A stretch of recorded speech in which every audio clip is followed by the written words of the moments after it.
Great. Well, good morning. And today we're going to be doing the third lesson in the series on how to turn a small church around from Nehemiah, which will be from Nehemiah chapter 3.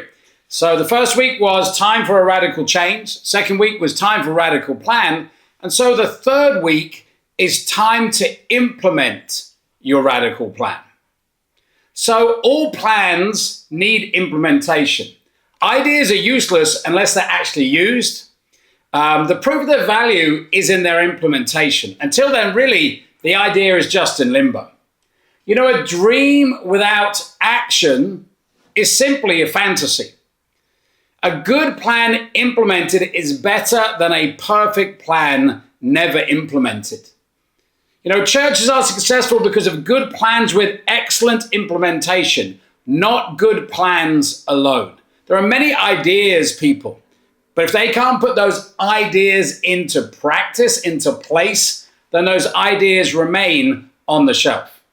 You know, leadership starts with having a compelling vision, which is communicated with a comprehensive plan, driven by relentless implementation, sustained by willing people working together. And that's what we're seeing in Nehemiah. So I'm going to read chapter 3 of Nehemiah, and I'm going to try and do my best with these names. It's not my strength.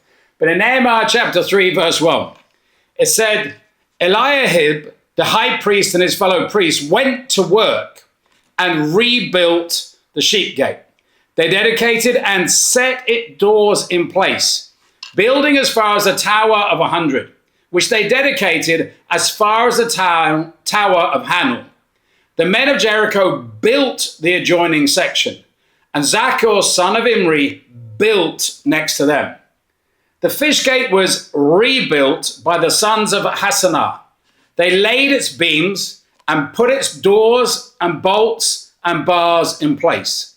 Meremoth, son of Uriah, the son of Hakkoz, repaired the next section. Next to him, Meshullam, the son of Berechiah, the son of Meshezabel, made repairs. And next to him, Zadok, son of Bunah, also made repairs. The next section was repaired by the men of Tekoa, but their nobles would not put their shoulders to work under their supervisors.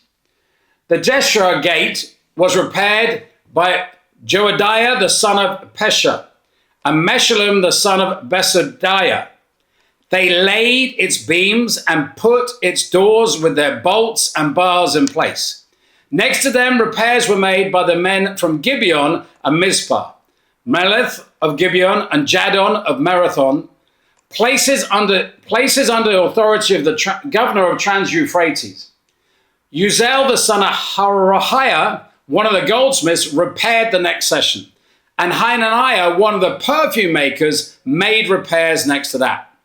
They restored Jerusalem as far as the broad wall. Rephaniah, son of Hur, ruler of a half district of Jerusalem, repaired the next section. Adjoining this, Jedediah, the son of Harumapha, made repairs opposite his house. And Hutush, the son of Hashbaniah, made repairs next to him. Milchijah, the son of Hiram, and Hashub, son of the Pahath Moab, repaired another section and the Tower of Ovens.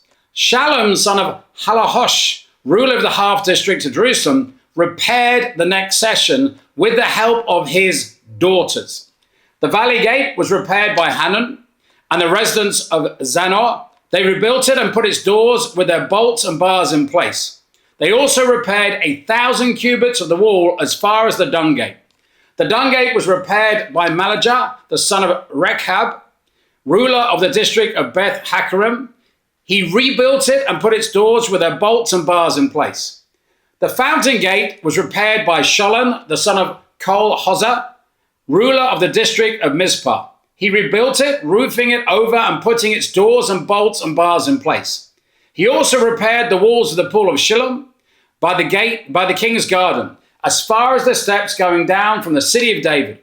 Beyond him, Nehemiah, son of Azbuk, ruler of the half district of Beth-zur, made repairs up to the point opposite the tombs of David, and as far as the artificial pool and the house of the heroes.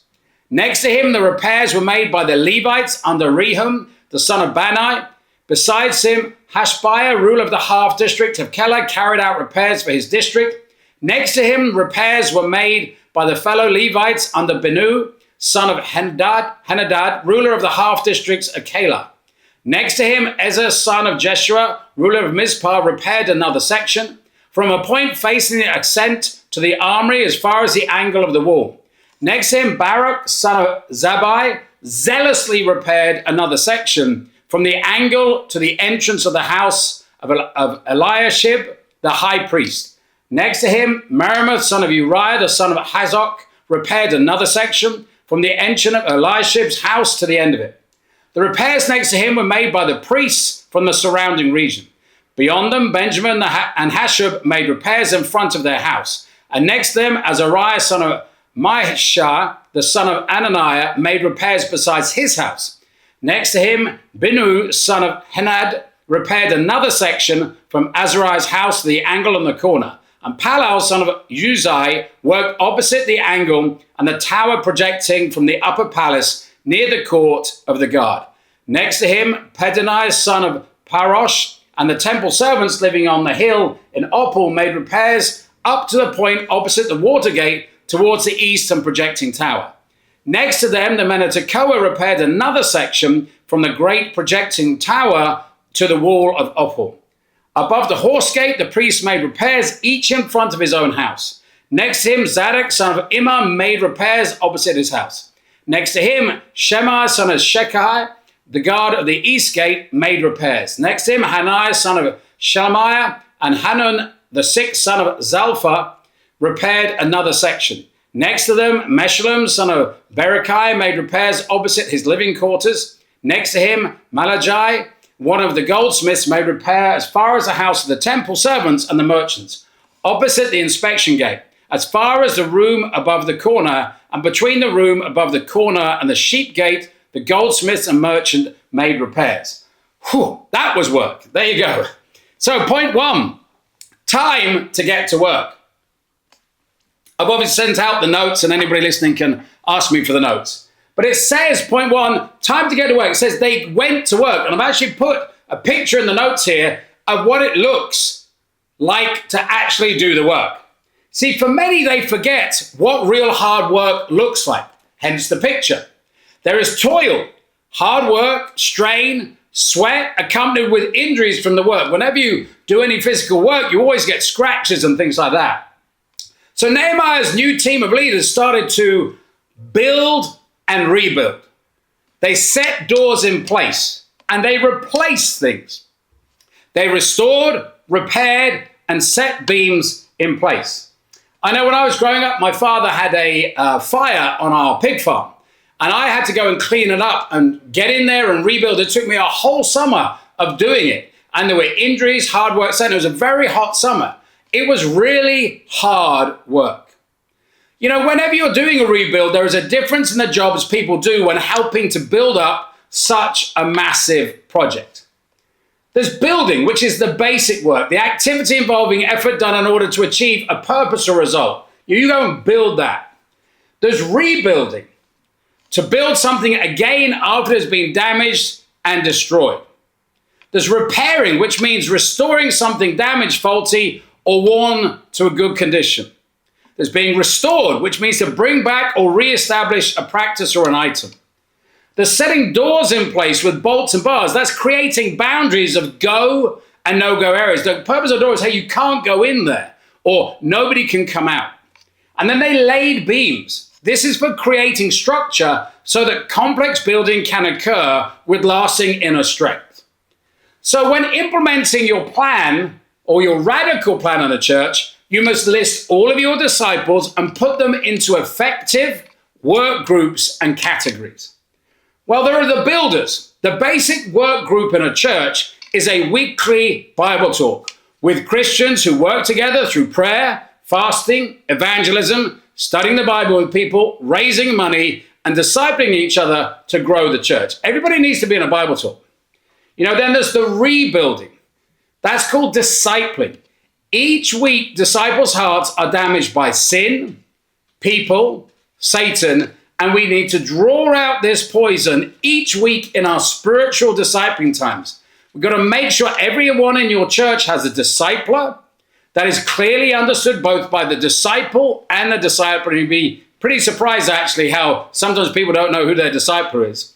And that discipling times are actually happening weekly. It's really easy when people are busy to go, well, we haven't really got together this month. They need to be happening every week. There's the repairing. Marriages are always in need of constant repairs. We must have monthly marriage nights that people come to physically to be taught. So it's not just about the lesson being on the screen. It's actually the relationships that are needed there. So when people stay at home on their own, that's not a good thing. They're missing out on all of the extra time they get in the fellowship. Your marrieds are the backbone of your church. If you have weak marrieds, the singles won't want to get married. I'm glad to say that in Sydney, our strongest ministry is the marriage. Then there's restoring. You should have absolutely every fall away from your church in your phone and have a system to go and get with them and the week. So I have every single person who's ever left the church in our phone. You must have a week and concern list. And we'll see this on the itemized leaders sheet, which I'll be referring to a lot here. There's actually a column to see where our missing are at so that we know who could possibly be weak, and that we must go and take communion with them and watch the sermon with them directly after leaders meeting. We need to get with them as soon as possible. I know as a young, weak Christian, I would miss Sunday, and then I'd feel really guilty, and then I think, well, I'll go on Wednesday. And then by the time I came to Wednesday, because I hadn't seen anybody, I'd feel guilty and go, I don't really want to go because I feel embarrassed. But if somebody had come round and taken communion with me afterwards and talked through, maybe I overslept, I could have got back on board much, much quicker. You then have to set boundaries. You've got to teach church culture to maximize ministry effectiveness, unity, and spirituality, and continue to teach it and reinforce it. If everybody goes off and does as they see fit, the church will not be unified. And then you've got to have a structure. Everyone needs to know and be able to constantly see the church structure and buy into it. So that means having a discipling tree and a yearly calendar that everybody can see. So everybody knows who's discipling who. There's no confusion. They can see it every day, every week. And there is a calendar that's created for the whole year. So there are no last minute meetings, no last minute changes. People know where every single service is 12 months ahead, when the marriage events are, when the retreats are, so that we can be appreciative of people's schedule. There should never be late changes to the schedule of the church unless we lose a venue or something emergency. But they must be emergency meetings. So I want to give you the example of how we do these things in Sydney with 90 disciples.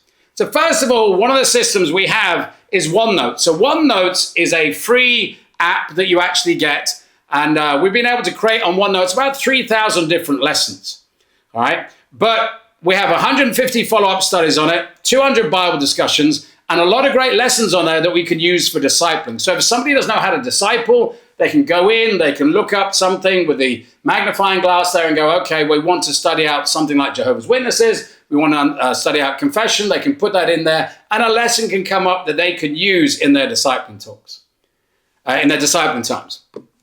So within this, you really want to set out Bible talk leaders meetings that are super effective, okay? So in our Bible talk leaders meeting, we have a handout, a physical handout sheet that everybody gets. So at the beginning of the meeting, all right, everybody gets the sheet. You can see it visually. It's important to have something in front. People directly go and look at it. They're always looking at their own name and see how well they're doing. It has on it the missing. It has the studies on it. And what we actually do is, obviously on Sunday, we're filling out our sheet. But we actually get that sheet out the next week at leaders meeting. So it's now a week old, okay? And we go through it and we go, okay, well, let's look at the studies. These people were projected to become Christians. Did they become Christians? I'll talk about the insights at the bottom, but then we go, did we do this? Did we follow that direction? Are we using the information? So basically, just putting information into something like OneNote doesn't change anybody. you have to refer to it. And I will stand up and I'll go, okay, this Bible talk did well. Did anybody phone them who didn't have a good Bible talk? Why didn't you phone them? And I use it to give direction. So there is accountability on every week that we do looking back. All right. And I've given you a picture there on the notes that you can clearly see. At the bottom of this sheet is what we call, and we've now called it not a statistics sheet, but an insight sheet. Because you think about the word statistics, it's not inspiring. So instead of good news, what we put down the bottom is there are categories, all right? Victories and breakthroughs, improvements and innovations, all right? So what I've changed is in the Bible Talk Leaders meeting, I go, okay, the good news needs to be either a victory or a breakthrough, improvements or innovations in the group. And so people are sharing what is actually working. And so people can hear that. And as they're sharing it, Emmanuel is typing it down on that sheet. All right, so you can see on this sheet, we've introduced people using Bumble, and then a new app called Amigos. Somebody brought a lot of visitors from Amigos, and now everybody is using it. So you're using the leaders meeting to inspire one another with all our great ideas. And then I'll go and say, okay, last week we shared good news about everybody having the Amigos app. Hands up who's actually downloaded. Okay, only a few. All right, everybody now go and download Amigos. So there is this reinforcement of the good things we are hearing to make sure everybody's becoming more effective. You know, you've got to have good communication. You've got to communicate discipling and other issues clearly. So every Bible talk needs to know which members are in their Bible talk, and the members need to know which Bible talks are in them. So again, on OneNotes, we have a section here for Sydney 2025.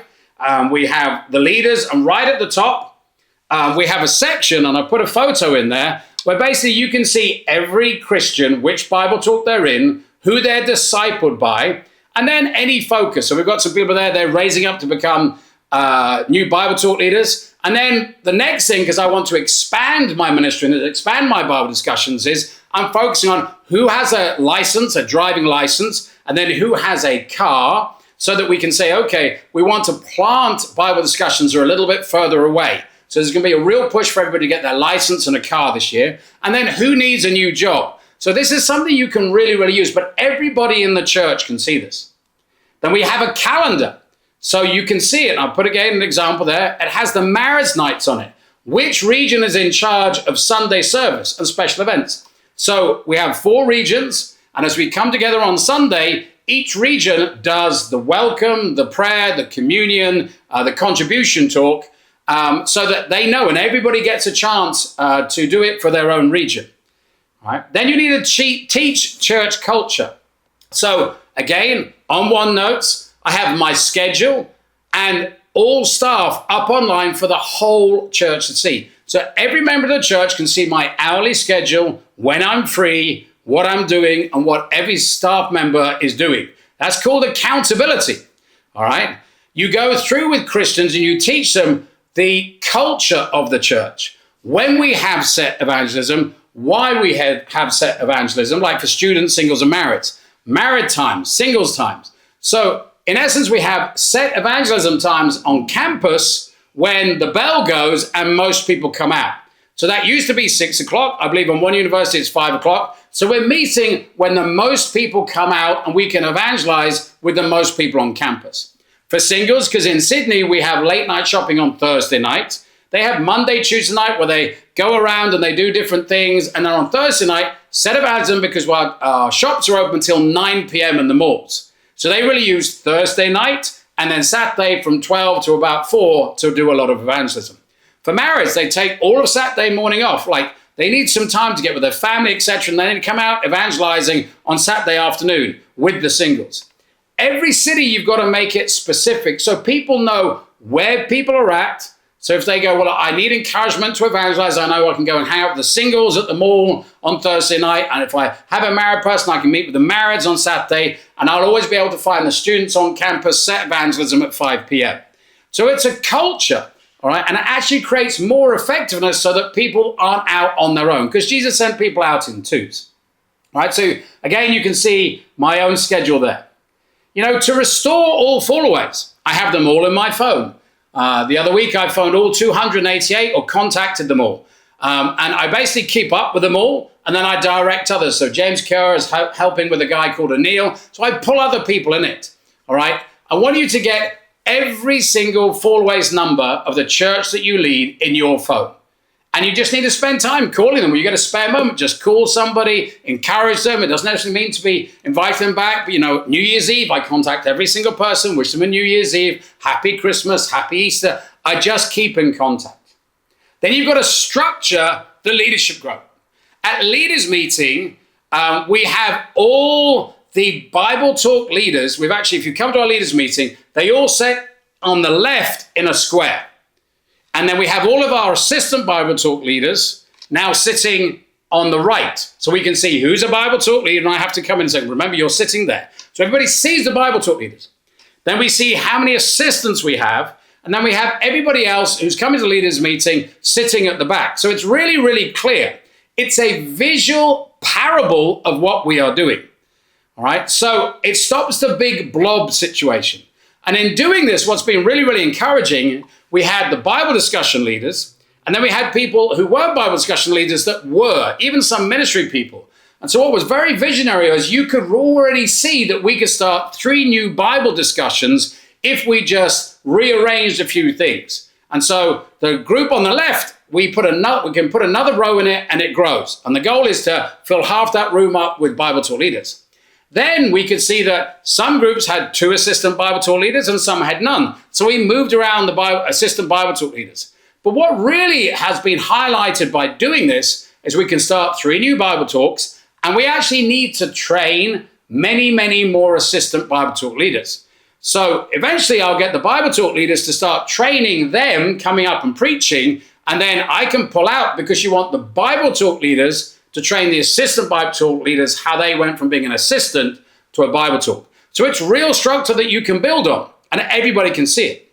The other thing we've noticed about Bible talk leaders is we've got to make them more short and powerful. By doing the questionnaires and listening to the mums, they were talking about it's really hard to have a long sermon, then study the Bible with people and come for another long sermon. So we make them punchy now. We may start about 1:05, and then we get the good news, we get the sheets out, we go through that, and the leaders meeting is just on one thing, all right? And it's 25 minutes, and basically then everybody gets into groups, they organize their groups, and with 1 hour, we're in and out completely. That's it. So we have church from 10 to 11:30, do our Bible studies. We have leaders from 1 till 2, and it's done. So we may just talk about one thing. Okay, you've got to dress better in your Bible talk. You've got to have hospitality, or you've got to embrace accountability. Just one thing, so they walk away going, I know what I'm meant to be focusing on this week. And just another thing with a structure, we need all staff to live next to university. I know even when I went into Manila, Mark and Micah had just signed a year's contract. But I said, I'm not waiting until January. We need to break the contract, all right, do it honorably, and I need you to move next to the best university. Took a little bit wrangling, but a couple of months later, they were living right next to the university. Even one brother, I think it was Toby, went to Baguio, and the first house he found, it just wasn't close enough. I said, no, close it down. Get him right next to university. Every single staff member needs to live right opposite. I live 100 yards away from our main university. And secondly, in this point, we've got to allocate the work to workers. So in Nehemiah 3:38 says, above the horse gate, the priest made repairs in front of his own house. People like to have a lot of opinions about the church, where it's at, where it's what is happening and what is not being done, how leaders should or should be. If you think about it, if everyone just focused on their own role, on their own Bible talk, their own part of the wall, and did build that excellently, then the church would explode. But while everybody's talking about everybody else, nothing really happens.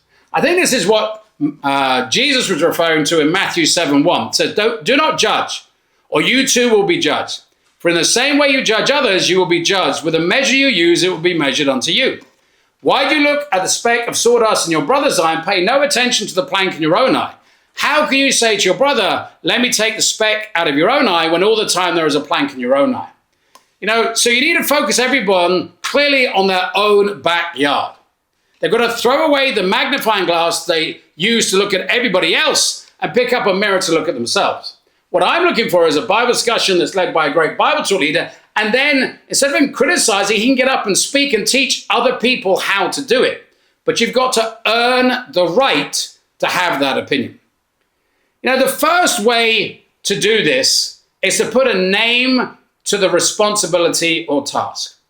So you've got to use leaders' names when referring to their group or responsibility, not a pseudo name. I'll give you an example. So on the leaders sheet, insight sheet, instead of going University Bible Talk or Warriors Bible Talk, there's no real ownership with that. But if you put Paul and Mary's Bible Talk, then there's ownership. You go, look, that's Paul and Mary's Bible Talk. Let's see how they're doing. And Paul and Mary are looking for their name. We all like to look for our own name. All right. And we go, okay, Paul and Mary. Oh, it's not doing very well. I'm Paul. Okay, I've got to really change that. But it helps with ownership. Okay. Notice how many names Nehemiah constantly uses. You know, using somebody's name is something that really motivates. Have you seen what Bob did? You know, Bob's really leading a powerful Bible talk. Have you seen how Pete has raised special contribution? Go and ask Pete. If you go and ask the Warriors Bible Talk, well, who do I actually ask? All right. And also promotes people and their work. And you notice in the Bible, your name is used when you either do something really good or not very good. Okay. So you want to be one of those guys that's lifted up for doing what's good. You know, the next way is fair and encouraging public accountability. So with Bible Talk leaders, we use this weekly sheet showing where each Bible discussion is at with growth, missing, and other relevant information. So we don't call it a stat sheet because this is meant to be what we look at and get insights from so we can improve. But also there is a column here for growth. Who's actually growing? We've restarted our growth from August the 1st, okay? So at the top there, you can see Raymond and Chantel's group has grown from 6 to 10 in the last month. But when sharing in leaders' meetings about each Bible discussion, we explain expectations. How student Bible Talk leaders with paid staff like Raymond should be leading the way. Right? So when you look at it, you go, well, Raymond's grown his group 25% in a month. Great, he's paid to do that, okay? So that's exactly what it should be, all right? And then we've got to make sure that we don't, make other people feel bad for wrong reasons. So it's much harder if you're married with 2 kids to lead a Bible talk and make it fruitful if you've got kids and a professional job and everything like that. So we look at it, and it's not called a stat sheet, it's called an insight sheet, so we can draw out what we're learning from it. So if you see one married Bible talk doing really well, you want them to teach the other married Bible talk. So we're constantly sharing insights and improvements. We share expectations, right? We commend the good. We review the ineffective to improve the situation and change what or who is not being effective. So if a Bible discussion is not being effective, maybe I go up there, all right, and I go, well, I think it's the house. It's hard to find, okay? So we have assistants and Bible talk leaders, and we share resources, all right? So many people feel like the church is meant to be like a golf competition where people get into their groups and they go off and they perform and come back and give their score sheet. We want to get away from that, all right? While every person is judged individually, we want to be a team. So if this Bible talk has a lot of strong people in it and a lot of assistants, we want to take one of those and give it to another one because we're on a team. So if you're on a soccer team, and one of your players is weak or injured, you want to help him get fixed because he pulls the team down. Whereas in a golf situation, you go off and go, well, I did well, what's wrong with you? That's not the sort of competitive idea that we want. We want to be more of a soccer team, more of a team that helps and encourages one another, but we all have different strengths. So when you look at this sheet and you go through it, really what you're talking about is you've got a Bible discussion with names on it. You've got how many people they have in their Bible discussion, so you can see if there's too many or too little. How it's growing, all right? How many Bible talk visitors there were on a Friday, and how many on Sunday. When we're a healthy church, we normally have 1-for-1 visitors at Bible talk and 1 visitor for every 2 Christians on a Sunday. You have the missing. So I have to ask, were they visited? Were they turned around? So you want to see who was missing last week. They shouldn't be missing this week. Your ongoing studies. See which Bible discussions constantly have lots of studies and which don't, and get in there and help. Targets and then your Bible talk focus. So, for example, if there is no visitors on Friday or Sunday, you really want to sit around in your group and say, hey, we need to do some more evangelism. We need to do some more follow-ups. But there is an expectation of the leader directing his group every single week. And then thirdly, is to consistently promote leaders to the church and their roles. Now, we have the shepherds do all Sunday welcomes in rotation. So because we have different regions running the service, I want the shepherds up there every single week doing the welcome. So people go, hey, there's Jeremy and Roz. I know they're elevated in the church as shepherds. Hey, there's Len and Kira. All right. They also preach at midweek to the young Christians in their young Christians classes. And they run a health matrix to make sure everybody stays faithful. So we're promoting the shepherds. All right. The shepherds do all the counting the cost. They have the authority to hold off baptisms. No one is in doubt who they should go to with their issues if they have an issue in the church. And if they have an issue with the lead evangelist, they know they can go to the shepherds. All right. So it allows people to have their issues dealt with. We promote children's ministry leaders. We lift them up. We've just bought them all children's ministry T-shirts, right? So they've got T-shirts, they've got a logo on it, bright yellow for everybody to wear, Kingdom Kids on the back. Promote them. These are valuable people, okay? And then you get your successful Bible talk leaders preaching to the Bible talks on topics they are successful at. If baptisms, then baptism. But if they are good at hospitality, how they dress well, how to be warm, let your leaders lead, not you.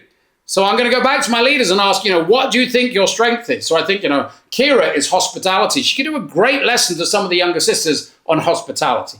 Pete is always really well dressed. Some of our Bible talk leaders are scruffy. They don't shave. He's a mature man. He could do a great lesson on that. And then you start to see that this really becomes a team that is helping one another. When you give people responsibility, also give them authority and recognition to carry out their tasks. So you can't expect a shepherd to count the costs and not have the authority to hold the baptism off.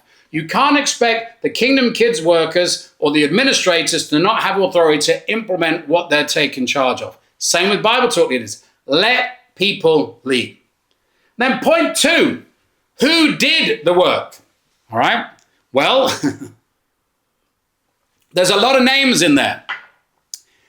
Bluntly, everyone was expected to work. Notice, though, the high priests were the first people mentioned. So the top leaders must lead the way. They must. That's what leaders mean. It means they lead the way. When I think about leader, I think a guy out the front. All right. So they're at the front of the charge. They're the one putting themselves in the most danger. Then there were the fellow priests. So they're the next people to be mentioned. So basically, if I'm the main leader, I need to be out there. And then all the staff must lead the way for others to see in bringing visitors, bearing fruit, hard work, loving the weak, raising funds. Kerry and I always give our special the first day of special, the 1st of January, being fruitful 3 times this year. You've got to lead the way. Priests are not trained in construction. All right. So they could have gone, well, I'm a priest. But they did not let their lack of experience or knowledge stop them leading the way. See, it's a heart issue. Leaders make things happen. They are not excuse makers. There were rulers who got their hands dirty. So these people normally rule, but they were like, I don't get from a ruler. Rulers are meant to be servants. They got off their cushions and they got to work. Interesting, then there were the men of Jericho who had to leave their homes to go up to Jerusalem. I think it's quite interesting because these were just good-hearted people willing to rebuild not even their own city. All right? They lived 43 kilometers away, yet they made no excuses for the travel. There was no public transport or cars, all right? Or maybe they had to live away from home for a period. These are the good-hearted people. We have many people that come from many, many distances to be part of things, and they need to be commended. There were people whose professions were the total opposite of the rough work needed to be construction workers. There was goldsmiths, people who do all this sort of stuff, perfume makers, people using glass and everything, right? Yet they still joined in.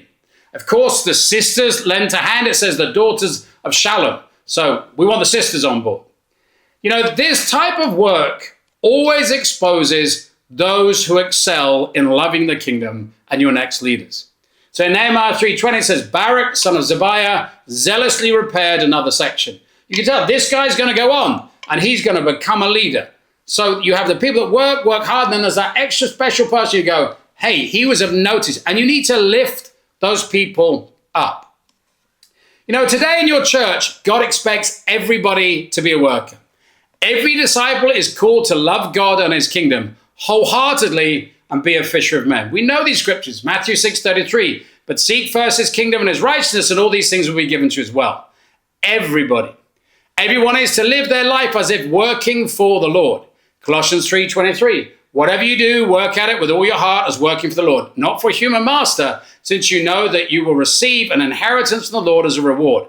It is the Lord's Christ you are serving. So you sit down and people, hey, are you really working as if God is your boss?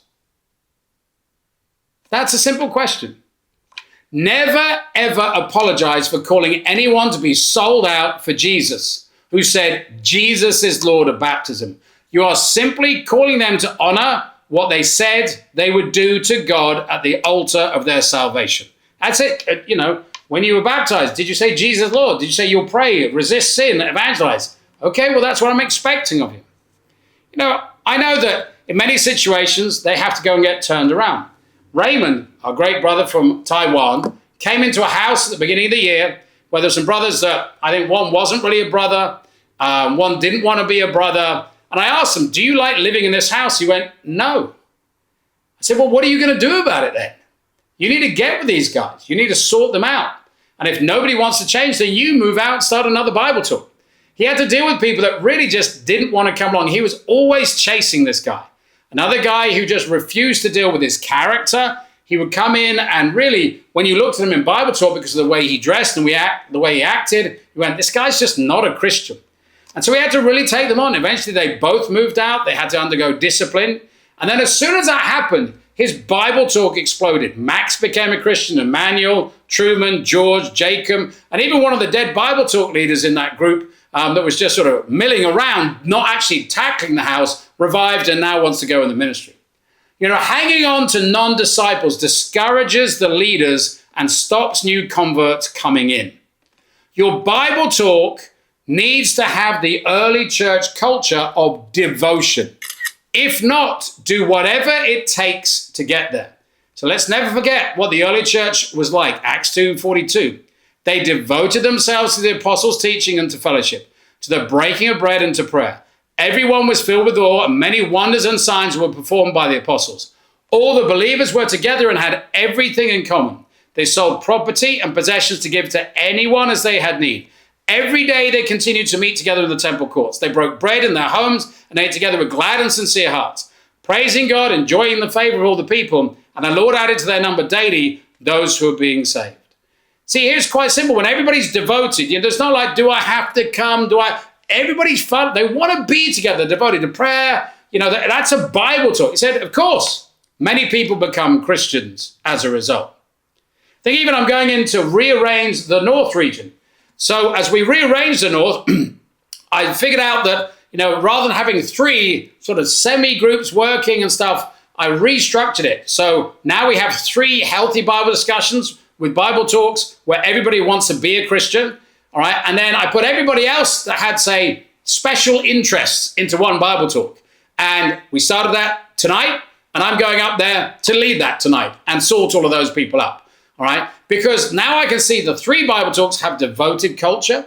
All right. One of them's already had a couple of baptisms in the last couple of weeks. But then I've got to really work on the others to make sure they're devoted to deal with the issues.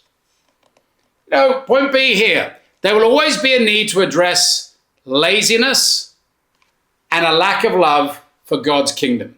In Nehemiah 3:5 it says, the next section was repaired by the men of Tekoa, but their nobles would not put their shoulders to work under their supervisors. Some leaders did not want to work and needed to be called out on it. Now, there's some kindness here. He didn't name them, but I'm sure everybody knew who they were. This is easily seen on a weekly insight sheet. You see lack of visitors and a lack of growth. So now there's accountability in, you can really see who is and who isn't doing it. If this is not addressed in Nehemiah's day and ours, more people will have thought they can get away with it. You know, it's like, well, that brother over there or that leader over there, he doesn't bring visitors, so why should I? Ecclesiastes 8:11 says, when a sentence for a crime is not quickly carried out, people's hearts are filled with schemes to do wrong. Nehemiah dealt with it immediately. The culture in our groups is created by what we insist on and what we allow. So if you allow people to be late, everybody's late. If you allow leaders not to bring visitors, they all start doing it. If we allow laziness in our leaders and in the church, it will destroy God's church and the hope for our children. All right? And we're all building a church to love God, to save the world, but also to leave something for our kids. Proverbs 18:9. One who is slack in his work is brother to one who destroys. Make no bounds about it. Lazy people kill the church. So when choosing a leader and choosing to keep a leader, we are to look for those who lead the way, not managers who delegate and do not get their hands dirty, but the very hardest workers, the deepest lovers of people. We need to drive out of our leadership those who are lazy. You know, when I went up to Manila early this year, I introduced accountability. How many people had Bible studies per week? I got the shepherds to have 10 appointments and to call 50 fallaways a week. One couple just didn't do it, so they had to be let go because that's not the people we want to employ. Now we're focusing on scheduling and really teaching people how many free hours each leader has, all right? And then asking how many appointments they have.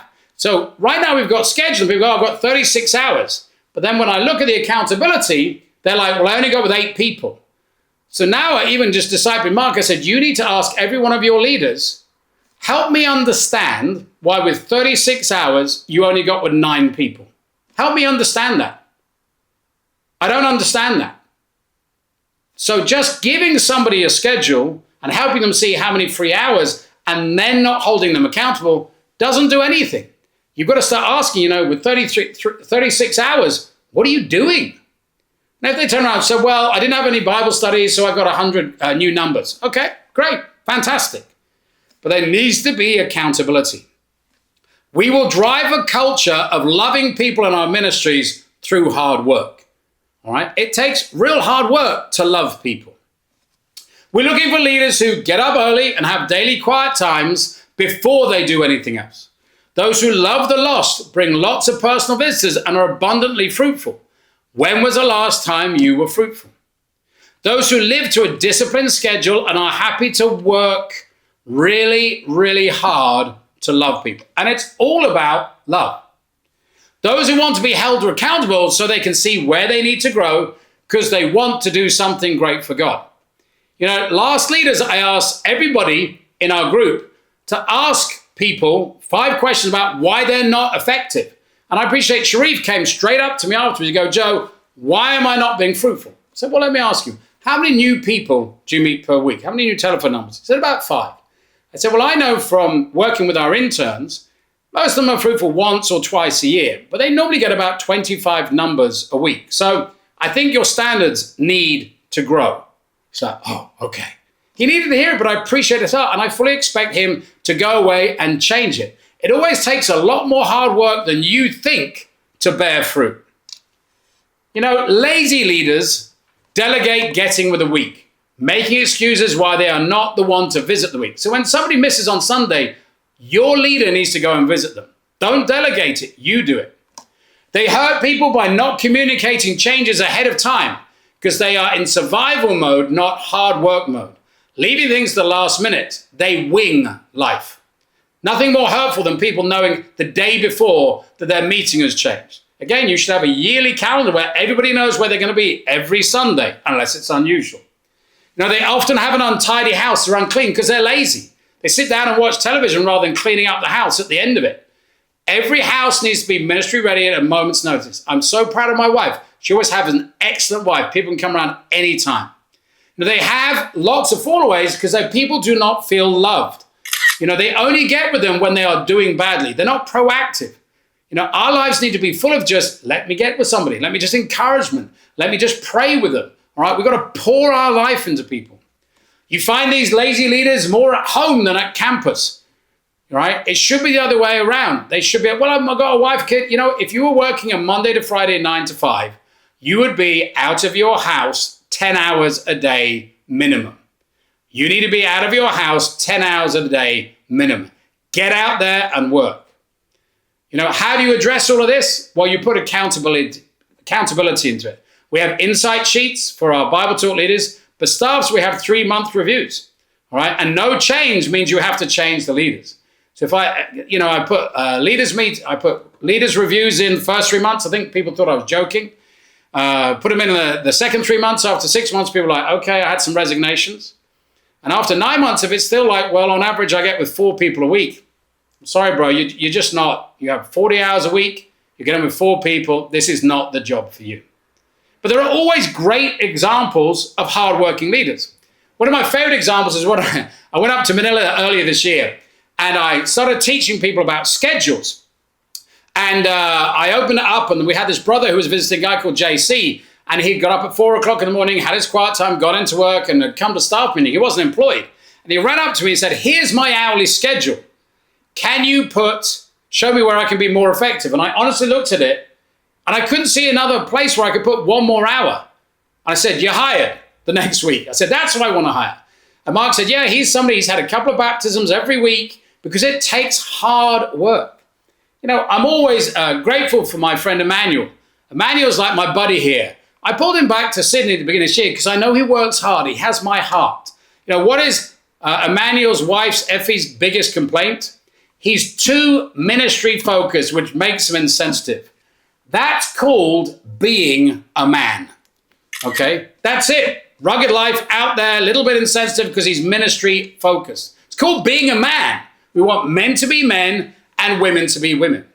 I appreciate Mark and Micah. They've both embraced all disciplings. He's gone from being very intimidated by me and my schedule, but he's embraced it all. He goes, I'm so much happier. I can do so much more. I'm really proud, and they're a real joy to disciple because they're people who work hard. You know, and one of my real joys this year is Raymond. He's brought here early this year to train to go back to Taiwan. He's never late for me, ever. He's always on campus. He's always bringing visitors to Bible talk. He never brags. His results are obvious for everybody to see. As a result, I'm going to appoint him at our conference after 8 months intense training.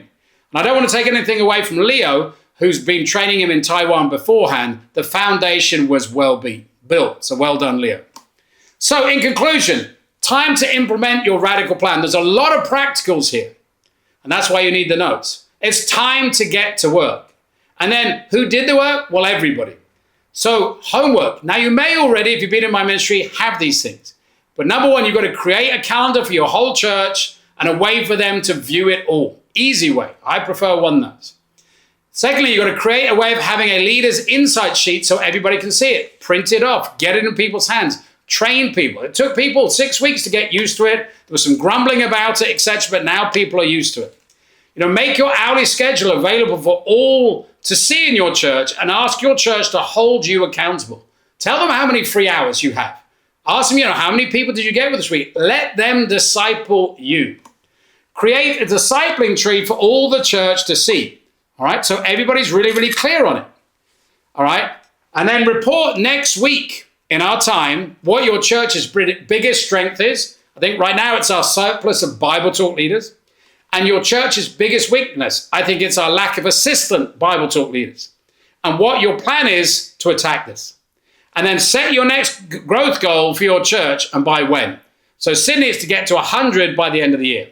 Remember, all goals you set must be SMART. And that stands for specific, measurable, achievable, relevant, and time-bound. So I'm really focused on having a very healthy membership, getting it to 100 this year, celebrating and going into next year. It's time to implement your radical plan. Amen. To hear more from Dr. Joe Willis, check out his 2 books on Amazon, The Art of Spiritual Warfare, Practicals for Becoming a Prayer Warrior, and Money is the Answer for Everything. Click the links in the description below. Also, for more life-changing lessons, subscribe to his YouTube channel, Dr. Joe Willis.